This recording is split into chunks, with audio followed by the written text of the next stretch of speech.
So I'm going to show you a really classic French dish, seared scallops with fava bean puree. It sounds really difficult, but I'm going to show you how easy this is, and it's going to make you look like a kitchen hero. So we're going to start with the fava bean puree. You're going to take a small saute pan, hit it with butter, melt the butter in, add some garlic to that. You know, fava bean puree is something that people never really want to make. Even chefs dread the idea of shelling and peeling fava beans. What we're trying to do here is to warm the fava beans through, because warm fava beans make a smoother puree. Once the fava beans are warmed through, I want you to add them to the food processor. And into the food processor, I want you to add a little bit of chicken stock, cream, and salt. I want you to pulse the fava beans until they're pretty even. And once your beans are even, I want you to leave the processor running. If you look into the processor and see that you don't have enough moisture, just add a little bit more chicken stock or a little bit more cream. Once the fava bean puree is done, I want you to check for seasoning. So feel free to add a little salt or pepper as needed. So it's time to sear some scallops. The secret to seared scallop is a few things. A, the right pan, and I like using cast iron.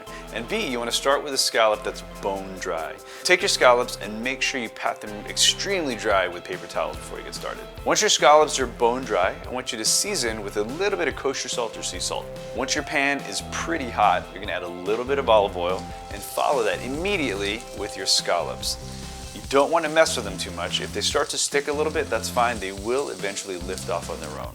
And it's okay to peek, but don't turn these scallops over until you get a really beautiful golden dark brown. So after about 3 minutes, I want you to feel free to turn them over. And once they're over, it's not going to take a long time for these to finish. After about 2 more minutes, what I like to do is kind of feel the scallop, and if there's a good amount of resistance, the scallop's done. If you leave the scallop in the pan too long, it's going to turn rock hard and not going to have that beautiful kind of chewy consistency it should. Once the scallops are cooked through, remove from the pan, and this is a great opportunity to make a little pan sauce. So all you need to do is take a little butter, drop it into that hot pan, and you want to scrape up all those beautiful scallop bits that make a really beautiful little butter sauce. I want you to take a nice spoonful of your fava bean puree, either left or right of center, and then run the spoonful to make this kind of beautiful kind of drag mark.